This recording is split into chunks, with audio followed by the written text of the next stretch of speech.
Bom dia para vocês. Obrigado mais uma vez por estarem todos aqui nessa época que eu sei que é tão atribulada a agenda de todos vocês, muitos projetos, muitas coisas acontecendo. Vamos lá. Essa figura aqui é uma figura bastante emblemática que está sendo usada aí, como em todas as apresentações que eu tenho visto ultimamente, para mostrar, exemplificar o consumidor no poder. O consumidor com controle remoto significa o consumidor que tem o controle, né? Só que esse consumidor no poder, ele não bate hoje com esse númerozinho aqui. Algum de vocês sabe o que significa 4%? Alguma ideia do que o número 4% diz numa apresentação sobre a internet? Alguém tem algum palpite? 4%. Aposto que o Rocco sabe o que significa 4%. O que significa, Rocco? 4% é menos de 4%. Eu arredondei para ser mais bonzinho. É o tamanho 3,7%. É o bolo publicitário investido em online hoje. Ou seja, de 100% do bolo publicitário, o Intermeios, que é quem tem o dado mais confiável sobre isso, aponta que menos de 4% do investimento dos anunciantes hoje é feito em mídias online.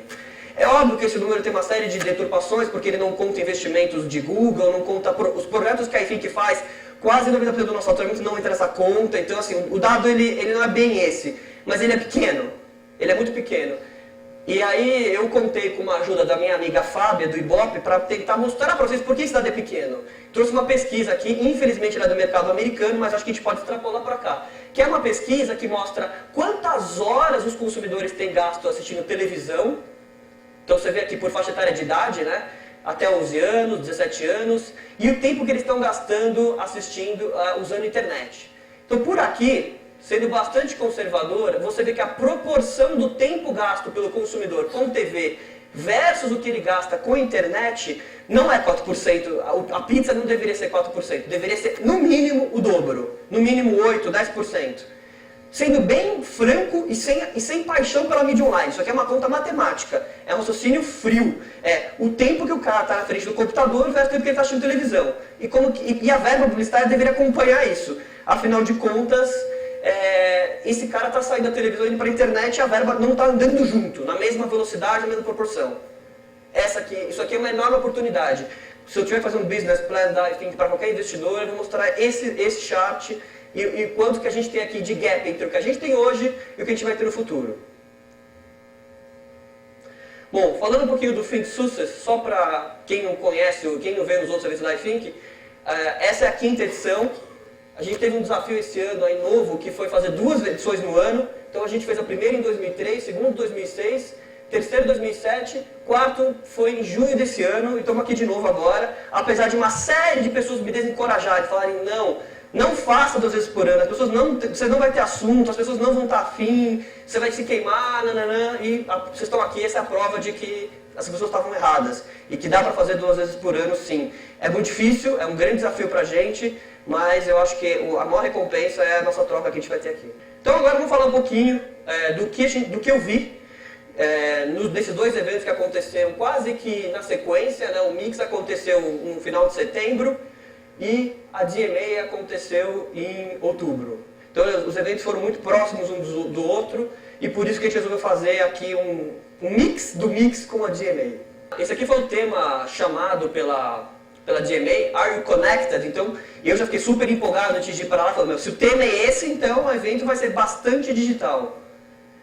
E o Mix, que é um evento que eu nunca tinha participado, ele teve uma característica muito interessante que não houve na DMA da mesma forma, com que os principais agências, anunciantes e veículos do mercado brasileiro estavam lá em Nova York no Mix. Ou seja, o Mix, além do conteúdo que você teve em Nova York disponível, a gente teve um network, uma troca de informações muito forte, porque o mercado inteiro brasileiro, as pessoas mais relevantes do mercado brasileiro estavam lá.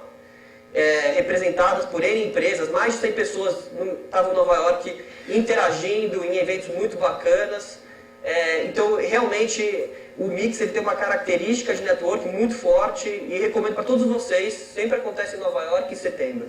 Ok, mas o que foi falado então? Ou seja, o que é interessante, o que é relevante para os senhores, para o mercado brasileiro, em cima desses 2 eventos que aconteceram A DMA não é um evento só de digital, mas pelo próprio tema aqui desse ano, vocês veem o quanto o digital foi importante. E o Mix, que é o evento que aconteceu na Advertising Week, a Semana de Propaganda de Nova York. Bom, a primeira coisa que chamou minha atenção nesses eventos, esse aqui é da DMA, é um dado que mostra o ROI médio de uma campanha de internet, comparado com o ROI aqui no caso de uma campanha de mala direta offline.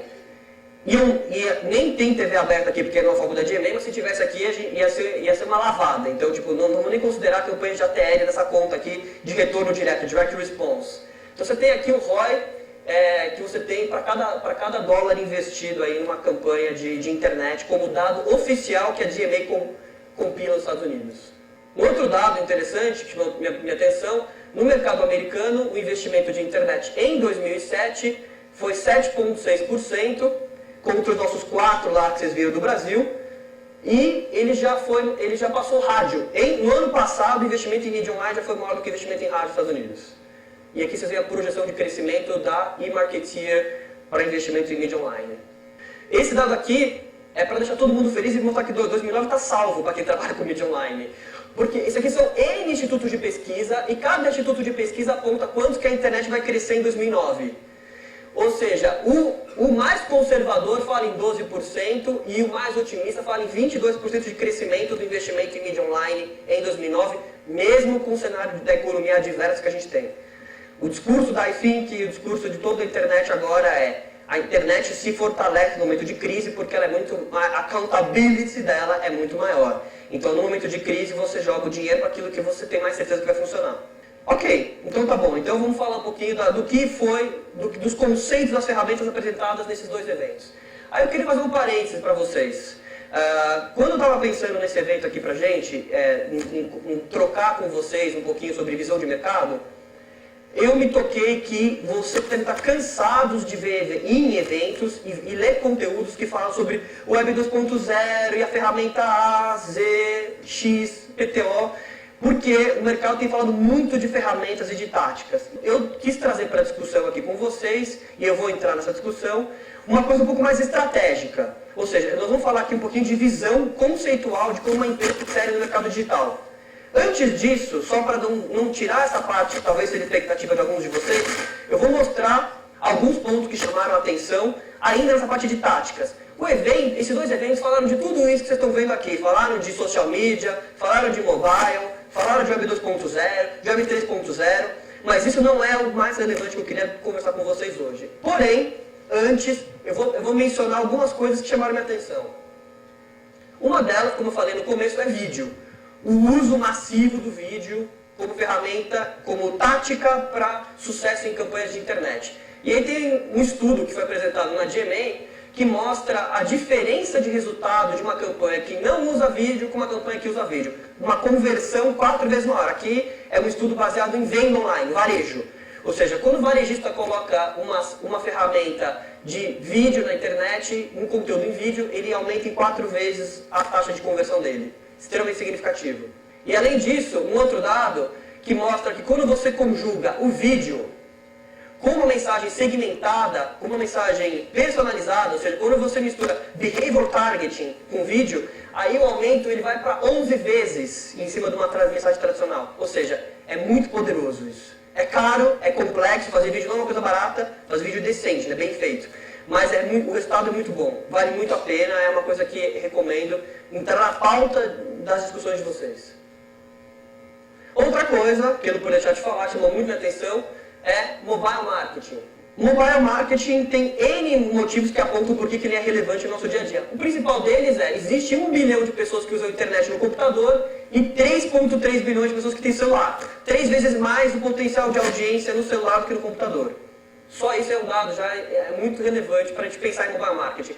Segundo, o uso do mobile marketing, das ferramentas do celular, como internet, câmera, SMS, por faixa etária de idade, vocês percebem nitidamente aqui, mesmo em pessoas mais velhas, aqui os old boomers, 55 a 64 anos, uma taxa altíssima, 50% deles usam câmera, 32%, ou seja, 1/3 das pessoas com essa idade navegam na internet, pelo celular.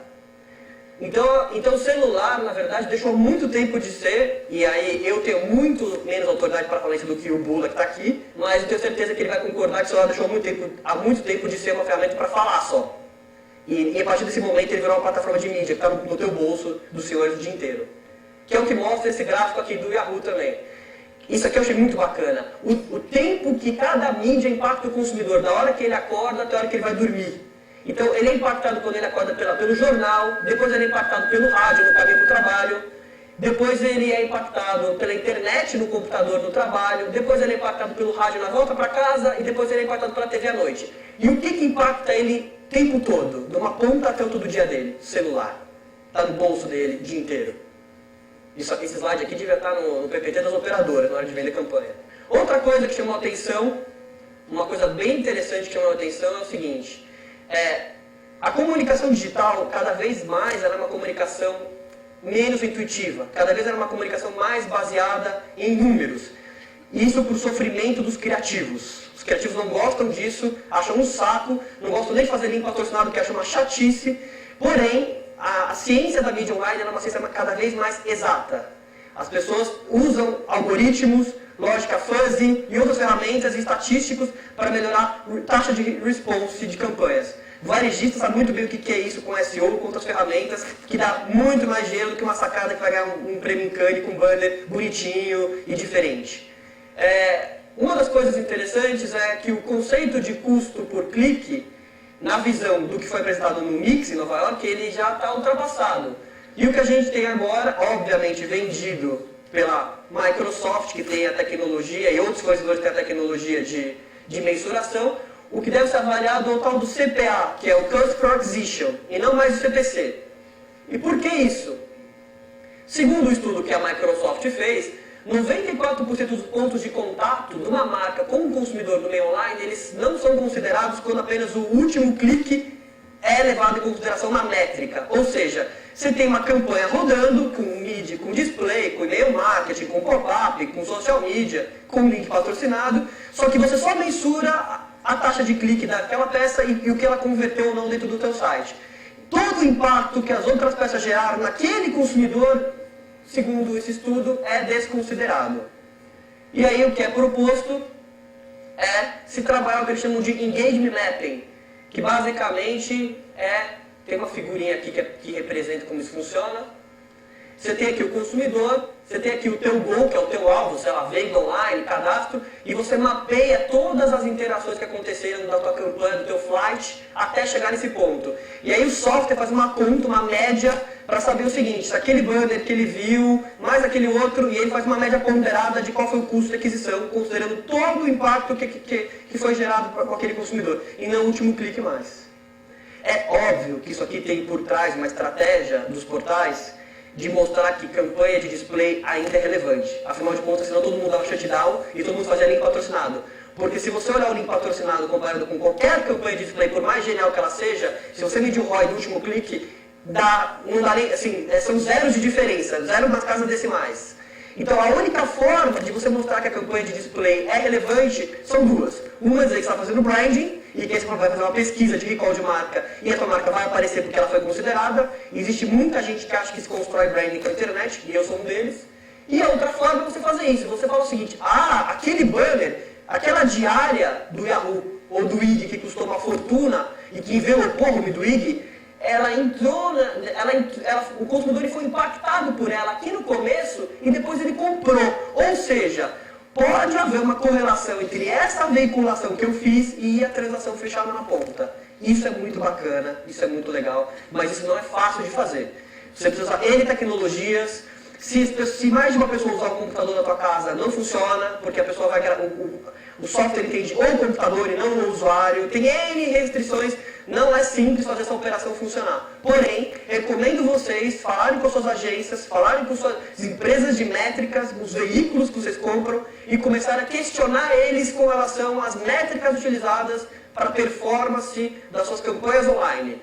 Isso tem que mudar. Isso ficou muito claro nos eventos que a gente participou, que eu tive nos Estados Unidos. As métricas vão ser sofisticadas. As métricas que a gente usava até alguns anos atrás, e que muitas vezes é usada ainda, não funcionam mais.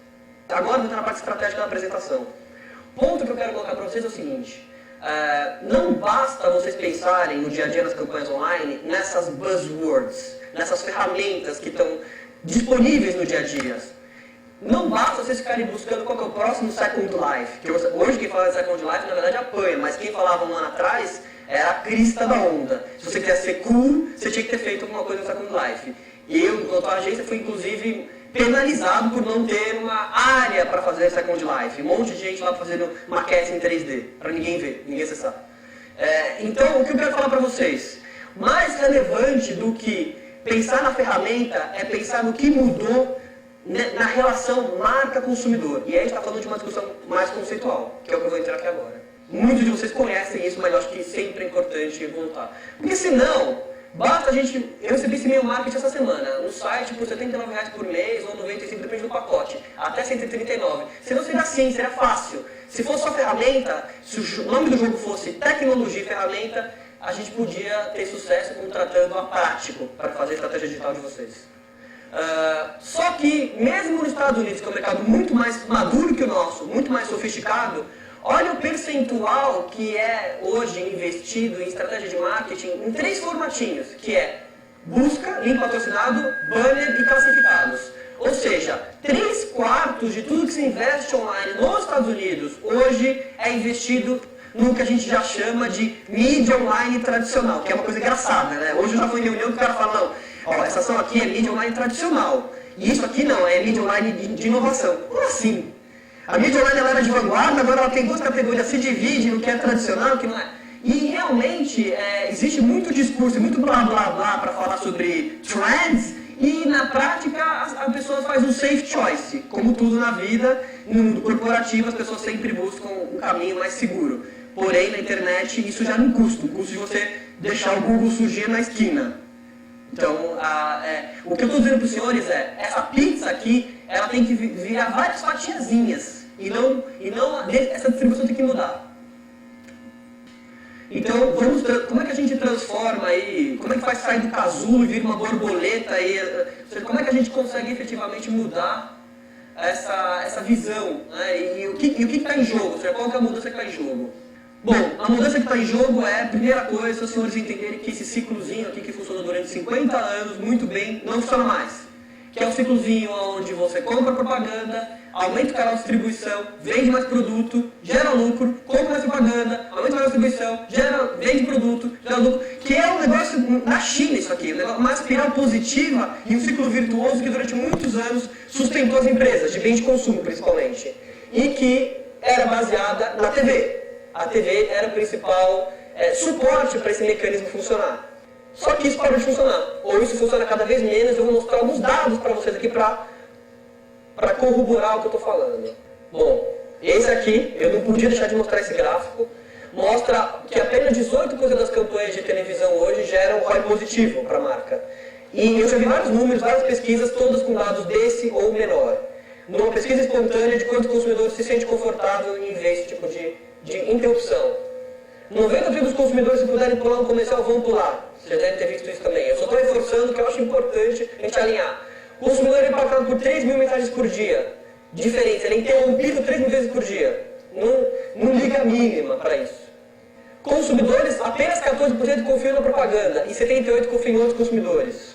Esse aqui eu achei maravilhoso. Não, esse gráfico, quando eu vi, eu falei, isso aqui eu acho que eu vou imprimir e colocar na porta da agência. Quanto que é a audiência da Globo no futebol, ano a ano, e quanto que ela vende a cota de patrocínio. Ou seja, cada vez ela cobra mais para entregar menos. Eu não consigo entender essa conta, eu não consigo entender o anunciante fazendo isso. Como é que ele cada vez, a Globo decide anualmente aumentar a tabela dela. Aumento da tabela. E isso não é acompanhado nenhum tipo de métrica, do tipo aumentou a audiência. Pelo contrário, a audiência cai, aumenta o custo.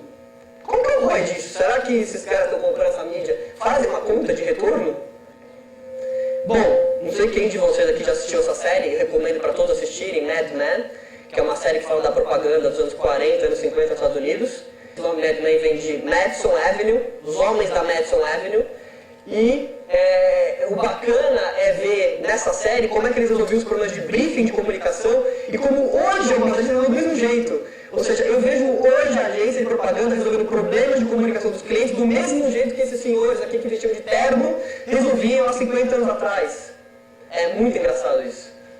Por quê? Muitas agências de propaganda, elas acham que uma coisa é uma coisa, outra coisa é outra coisa. Não, existe TV, existe mídia impressa, existe rádio, são frutas que não se misturam. Só que o problema é que cada vez tem mais coisa, né? Então agora também tem aqui DM, você tem aqui online, você tem aqui Experience Marketing, você tem outdoor, e aí mais coisa está vindo, ou seja, você tem cada vez mais fruta nessa salada de fruta. Mas e aí? Vai continuar sendo uma coisa, outra coisa, outra coisa? Não dá mais. Não dá mais para você separar e você ter tudo isso fragmentado. Eu não estou dizendo que, e eu não defendo isso, que o anunciante tem que contratar uma agência só 360, porque eu acho que o modelo 360 é um modelo furado, é só uma desculpa para dizer que eles vão entregar o que eles não vão entregar na prática. É para dizer, não, eu vou fingir para você que eu vou entregar, e vou colocar 90% do meu esforço na TL e vou colocar 2 estagiários de online para reunião junto, para ficar anotando as coisas. O problema é, o cliente hoje, o marqueteiro hoje do mundo corporativo, ele tem que ser um gerente de projeto, ele tem que amarrar essas pontas. Se ele quer o melhor para a campanha dele, ele tem que contratar especialistas e ele tem que fazer essa amarração dessas pontas. Fazer essa orquestra toda aqui tocar a mesma música. Ou então ele vai contratar a Nitro nos Estados Unidos, ele vai contratar a Anomaly, vai contratar hot shops que funcionam como gestores de projetos de marcas. E esses caras vão contratar especialistas em cada uma das disciplinas. O ponto é, não dá mais para pensar na solução desintegrada. Mesmo que o fornecedor seja vários, a solução tem que ser pensada de uma forma integrada. Então, esse slide aqui eu queria que vocês fixassem bem. Aqui é um pouco da visão do que foi apresentado lá nos Estados Unidos, que é como o jogo funciona agora. Eu não acredito que a internet substitua nenhuma mídia. Eu sou daquelas pessoas que não defende que não precisa-se mais de ATL. Pelo contrário, eu acho que a gente está no momento que você precisa de tudo, e não de uma coisa só. O ponto é como você monta a sua estratégia. A proposta conceitual aqui é você ter todas as suas ferramentas de geração de tráfego, que a gente chama de presença ativa, seja uma presença ativa offline ou online, direcionando para uma plataforma digital que é onde você vai ter o engagement, que é onde você vai ter tempo para fazer o engajamento com aquele consumidor. Afinal de contas, o consumidor foi impactado em 30 segundos na televisão e depois ele pode ficar horas no seu site. Afinal de contas, um anúncio de Veja de página 4 não conta toda a história. Ou seja, o online aqui ele tem que ser o centerpiece. Ele tem que ser o centro de tudo. E não substituir as outras mídias, cada uma com o seu papel. Então, qual que é a visão? Como é que essa visão vai para a estratégia de vocês de offline, por exemplo? Basicamente, a ideia é que todo o teu esforço de comunicação de ATL, como TV, mídia impressa, jornal, gere uma atenção do consumidor, ou seja, você entrega uma mensagem relevante para aquele consumidor, obviamente com as limitações do meio de personalização, e esse consumidor que foi impactado por essa mídia, ele continue esse diálogo na internet. Ou seja, é inaceitável uma marca gastar uma fortuna numa campanha de televisão, ou uma fortuna numa campanha de mídia impressa, e perder a oportunidade de continuar esse diálogo que começou ali. A campanha não pode ser hermética, fechada dela mesma, começar e terminar dentro da mídia offline, ela tem que continuar. E para vocês dizerem quem é o Marcelo para dizer isso, eu trouxe aqui um statement do diretor de mídia da Unilever nos Estados Unidos, falando exatamente o que eu acabei de falar para vocês, que a internet é o centro da comunicação, é o centro da relação da marca com o consumidor. É onde o storytelling, onde o engagement vai acontecer. E as outras mídias têm que suportar. Então o que a gente está falando? A gente está falando o seguinte, o Bula acabou de sair aqui, ele me falou essa frase e eu fixei essa frase na minha cabeça. As marcas dos senhores têm que ter uma estratégia online driven, offline supported. É para isso que aponta o mercado. Ou seja, você tem que ter uma estratégia baseada numa plataforma digital, porque ela vai permitir para você essas ferramentas de relacionamento, de engagement, mas apoiadas por N ferramentas de offline, N canais offline. Tá bom. Então aqui a gente está concluindo que basicamente a campanha tem que ser centrada na internet e ela tem que ser apoiada por todas as mídias e todos os canais. Mas tem mais uma coisa. Ou seja, isso se as marcas dos senhores conseguirem chegar nesse ponto e pensar dessa forma a comunicação, já, na minha opinião, existe um grande ganho para o resultado. Mas, se vocês quiserem dar o próximo passo, é onde eu começo agora. O que é o próximo passo? O próximo passo é o seguinte. O próximo passo é seguir um pouco da receita de bolo que vários gurus estão falando por aí, e obviamente provando por aí, que é o produto dos senhores, o serviço que os senhores entregam é o novo marketing. O trabalho das áreas de marketing das empresas, ele cada vez mais vai estar voltado para potencializar o produto. E a comunicação, ela só vai ter que ter um papel de fazer spread a mensagem do o que é o produto. Basicamente, produtos que têm uma característica de diferenciação tão forte e conseguem chegar nesse ponto de agregar valor, eles não precisam de uma campanha criativa. Eles vão simplesmente vender. É isso que diz essa teoria. E é nisso que a gente acredita. Para provar para vocês, eu vou mostrar alguns exemplos. Um deles, não podia deixar de mostrar, é o iPhone. Afinal de contas, quantos de vocês conhecem o iPhone, têm um iPhone ou têm vontade de ter iPhone porque viram uma propaganda legal na TV? Olha o comercial do iPhone. You know when you don't know what song is playing and it's driving you crazy? With the Shazam app from the App Store, you just hold up your iPhone to the song. And in seconds, you'll know who sings it and where to get it. That's the iPhone, solving life's dilemmas, one app at a time. O que é esse comercial? Ele é um demo do produto. Ele pode estar no Polishop, apresentando lá, tipo, ó, esse é o iPhone, ele tem essa característica. Ele não precisa de uma sacada criativa, ele não precisa de um criativo que anda numa Ferrari, ter um insight no domingo à noite na Riviera Francesa e pensando que ele vai colocar uma mulher de biquíni ali para vender o iPhone. E isso, na minha opinião, é replicável. Outros produtos conseguem replicar e para gerar atributos de marca mais forte para precisar cada vez menos de propagandas engraçadinhas. E essa é a teoria. E para não ficar só no iPhone, tem outros exemplos aqui. O Google. O que o Google precisou fazer de propaganda para virar o Google? Líder de mercado, um negócio de 10 bilhões de dólares de faturamento por ano. Nada. Ele simplesmente entregou uma coisa que ninguém entregava antes do jeito que ele entregava, foi first mover e conseguiu chegar lá. Outro exemplo, Nintendo Wii. O negócio começou a vender, não tinha para vender em lugar nenhum, tipo, todo mundo querendo comprar. Quantos de vocês viram uma propaganda na Veja do Nintendo Wii? Tipo, vou comprar o Nintendo Wii, que legal. Não, o produto por si só, ele gerou boca a boca por si só, porque o produto tem uma característica de diferenciação forte. Starbucks. Starbucks é outra coisa, tipo, as pessoas vão na Starbucks, a experiência é tão bacana que elas comentam com outras pessoas que vão na Starbucks, que não precisam, a Starbucks nunca precisou de fazer propaganda para lotar as lojas delas.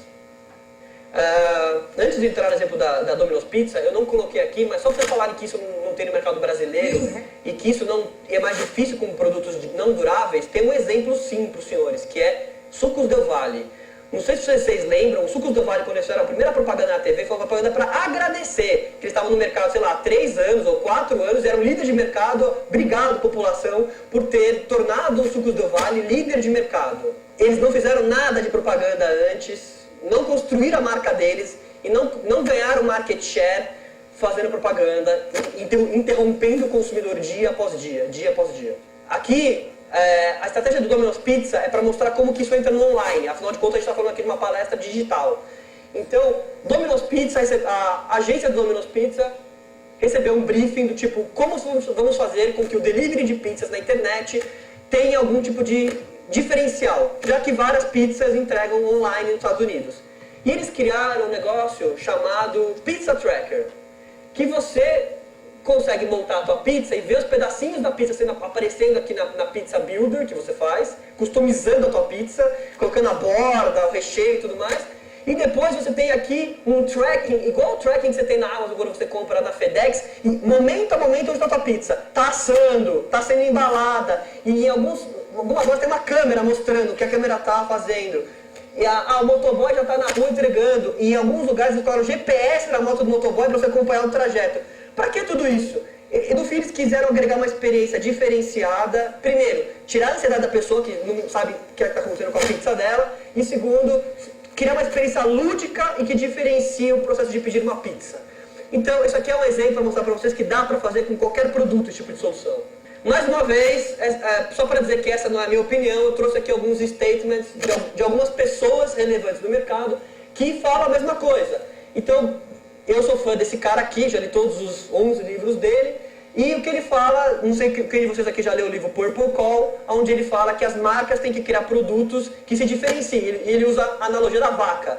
Todas as vacas são bege, então se você tiver com o teu carro passando na estrada e ver um monte de vaca, que é a cor dela natural, é bege ou branca, você não vai chamar a atenção. Agora, se você estiver passando na estrada e ver uma vaca roxa na estrada, você vai, vai parar o carro para tirar uma foto, no mínimo, de uma vaca roxa.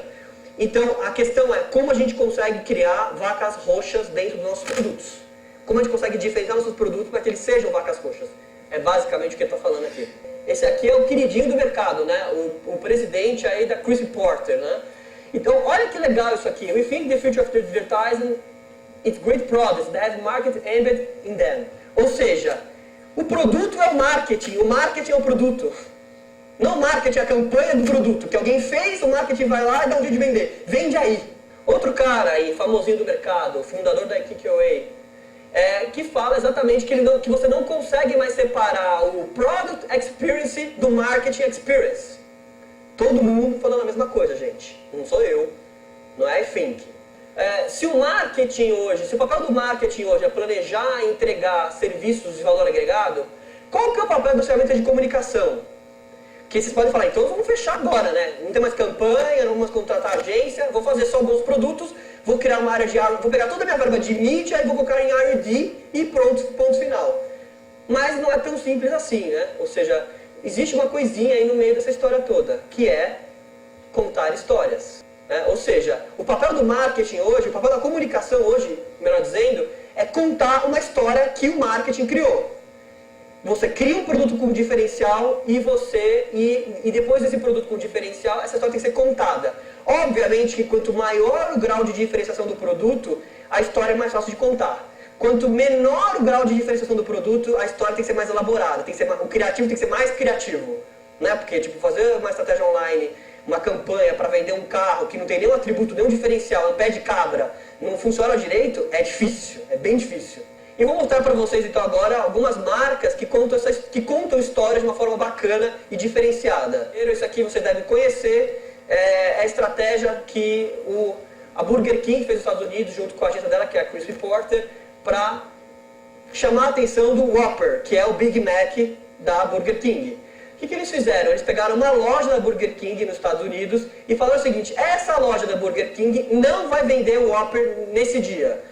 Eles esconderam câmeras e eles queriam captar a reação do consumidor na hora que ele descobrisse que ele ia pedir o sanduíche e não ia ter disponível.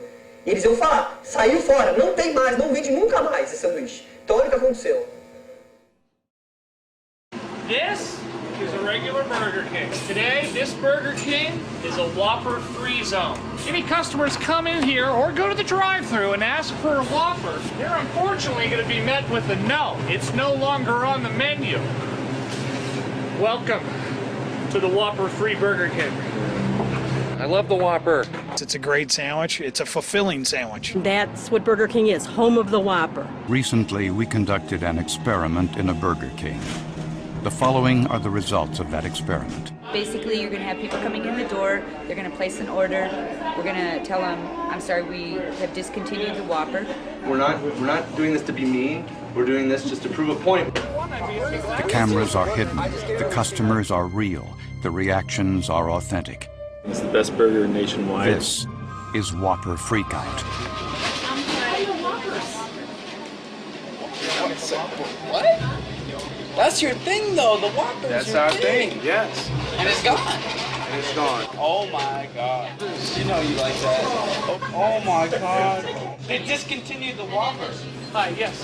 Why is the Whopper like not even here anymore? I don't understand that. Is there a reason why it's not here? Well, unfortunately, corporation is not telling us why they're discontinuing the Whopper. It's like ever since I was like 10, I've always came here, not here to this exact Burger King, but I've always come here and had the Whopper. We're a level of 1 to 10. How pissed would you say you guys were when you heard? I'm like a 10 right now. I'm a little heated right now. We also had a member of our crew act as a reporter to capture people's candid reactions. How did you feel when you heard the Whopper wasn't on the menu anymore? I was livid, and you know, I just complained, gave the guy an earful. Take a number 1. We actually don't have the Whopper. What? We don't have the Whopper anymore. You don't have the Whopper? No. Like today or ever? Very good. You're going to discontinue completely? Yeah, it's discontinued completely. That's a huge mistake. What was their thinking? Well, from what I understand, they were too popular. Too popular. Sandwiches got too big for the menu. There's not much we can do, but I can give you something that's very special to us here at the restaurant. And hopefully, in lieu of what we're giving away. No, this is serious. Okay. This is hand signed. We got these about a year ago. He came, did a big in-store promotion. He signed them. And we can offer you this. And that's an actual signed copy.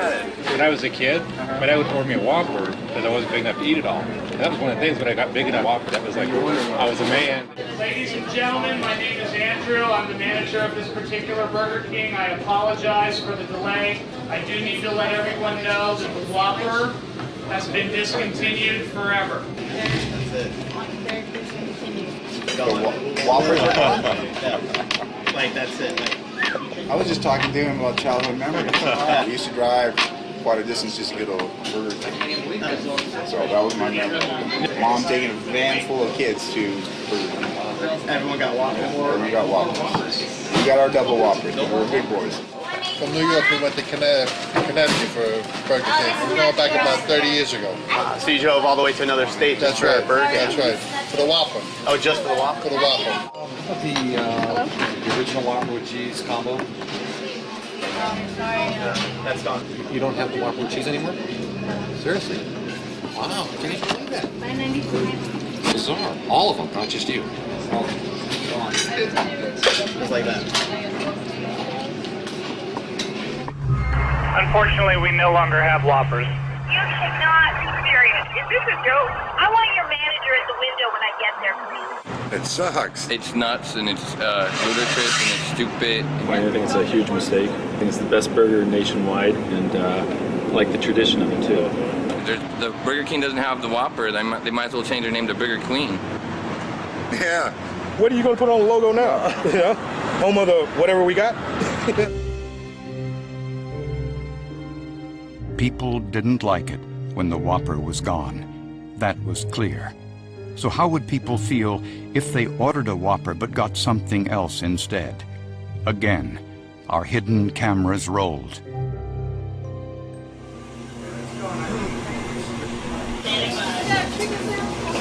Here's number 11. Right there. Number 1? Number 1. Oh. Yep. Thanks. 3. And 4. Do you have ketchup to go? Packets? There you go.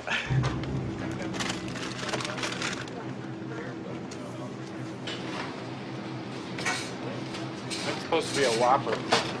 Oh. That is true. Okay, that's a Wendy's burger. I know. That's what was in the bag. We wouldn't have handed you a Wendy's burger, so this is... I did not put that in there. Okay, let's... Okay, this is a Wendy's burger. They make There's no square doubt about patties. that. I came in empty-handed. I understand. These burgers are fried. We flame broil everything here. Okay. I'm not trying to pull any scam on you. I want my Whopper. I like it, but you guys make it. I have for a long time. I come in here a lot. You know, just throw it away. I opened up my bag, I got in my truck, that was in there. You have to look at the facts. You have a fried burger. You're asking for one of our flame broiled burgers. I hate McDonald's. What if I gave you a pie?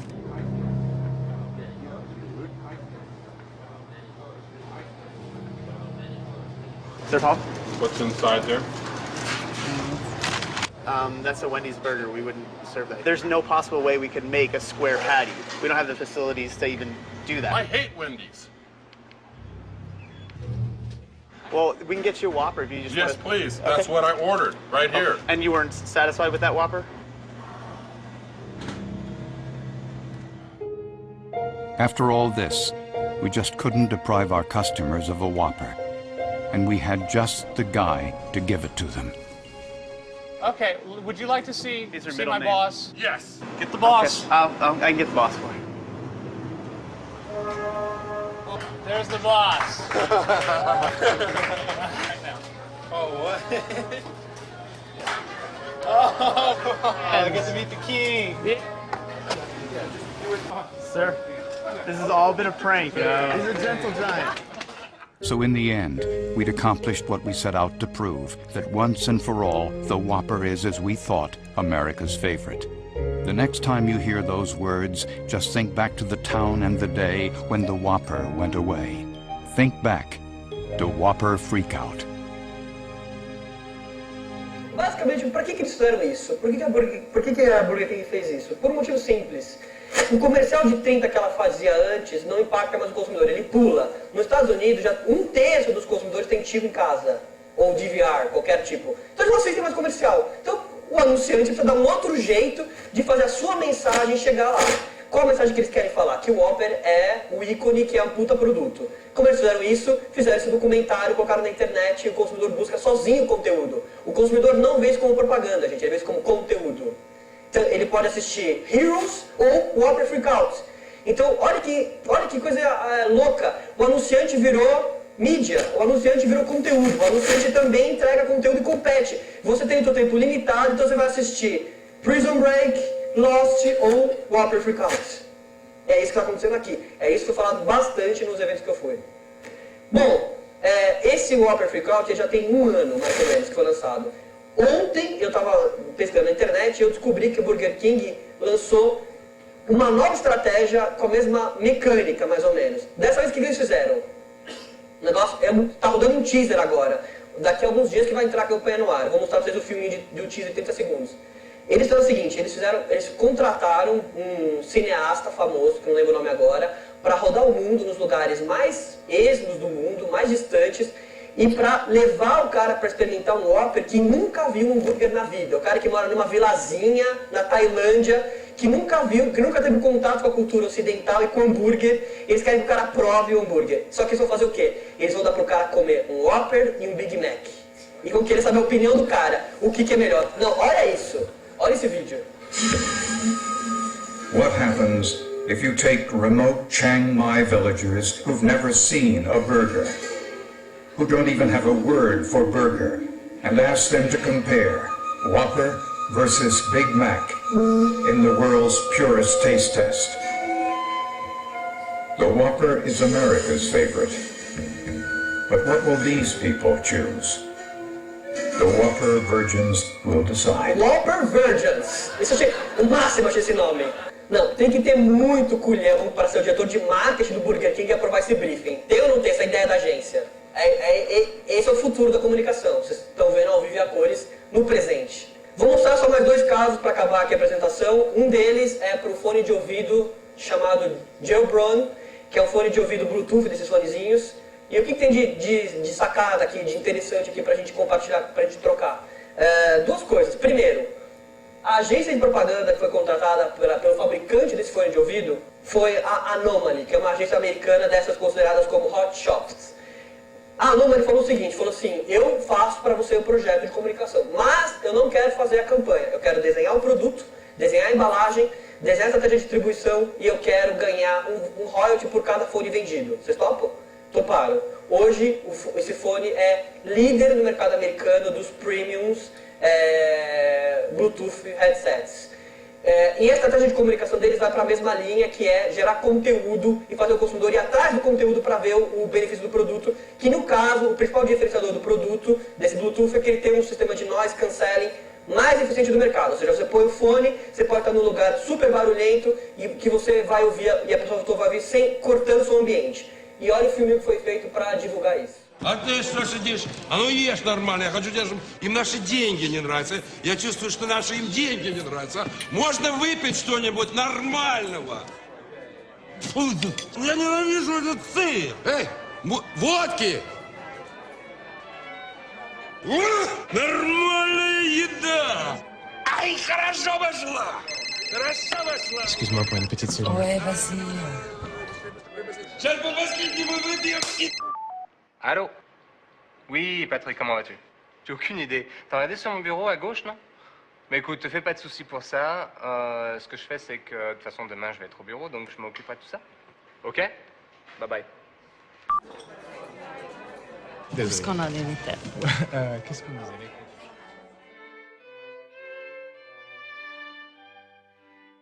Esses filmes, na verdade, eles nunca foram veiculados em nenhuma mídia de massa, nunca foram veiculados na televisão, eles só foram disponíveis na internet, num site que chamavam de J-Roll Films. Mesma estratégia que a BMW já fez, outras marcas já fizeram, mas que ainda dá muito pano para manga. O último para mostrar para vocês aqui, não tem mais dois, aliás. Esse aqui é o case que foi mostrado no mix do lançamento da Dodge Ram, que é aquela picape americana da Chrysler, que agora acho que eles até tiraram do ar, né, que a Chrysler não tem nem dinheiro, está quase fechando as portas. Mas a campanha que eles fizeram, que a diretora de marketing da Chrysler apresentou para a gente no mix, ela falou o seguinte, ela falou, vou contar uma verdade para vocês, essa vai ser a primeira campanha que eu vou fazer para a Chrysler, que eu vou inverter a verba, o investimento. Em vez de investir 90% em compra de mídia e 10% em produção, é a campanha que é 90% investido em produção e 10% em compra de mídia. Como? Como você vai fazer uma campanha de massa para vender um carro e você vai investir só 10% da tua verba em veiculação e 90% da tua verba em produção? Por quê? Eles criaram um conteúdo. O que eles queriam? Eles queriam mostrar os atributos do produto da Dodge Ram e para isso eles criaram um reality show na internet, onde times competiam numa prova de força, de estresse, usando a picape. E esse aqui é o teaser.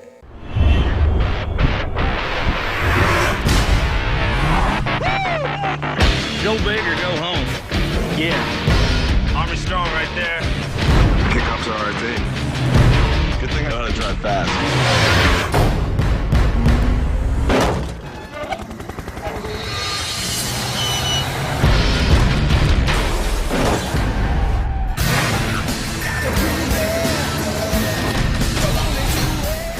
Então o que eles precisavam de veiculação? Eles precisavam dos pop-ups de TV, de mídia impressa, de online, de link patrocinado, para fazer com que as pessoas saibam que, que existia o Run Challenge.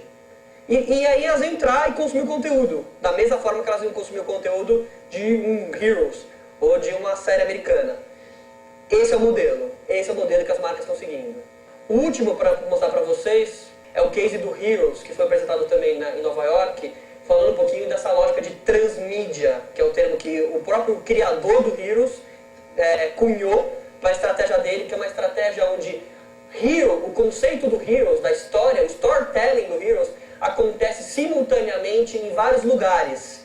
Então sabe aquela coisa que você está assistindo uma série na TV e que o ator numa hora fala assim, eu tenho um blog que é o xpto.com, e esse blog existe, você vai para a internet depois, você entra no blog que o ator comentou.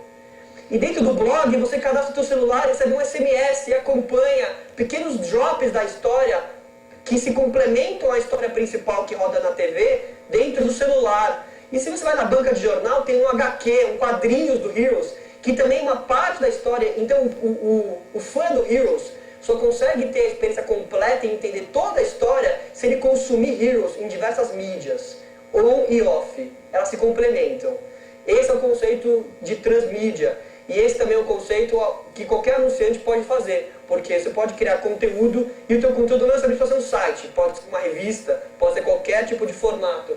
Essa é uma prova de que a internet ela conversa totalmente todo o tempo. Então eu odeio o termo internauta, consumidor digital. O consumidor é consumidor e ponto. O consumidor vai na banca de jornal e compra revista. Eu nunca li tanta revista quanto eu leio hoje. A internet não substitui coisa nenhuma. As coisas se complementam. O que acontece é que a gente dorme menos, no meu caso. Porque, tipo, o tempo 24 horas são 24 horas. Só que agora você encaixa várias fatias de coisas nesse negócio, né?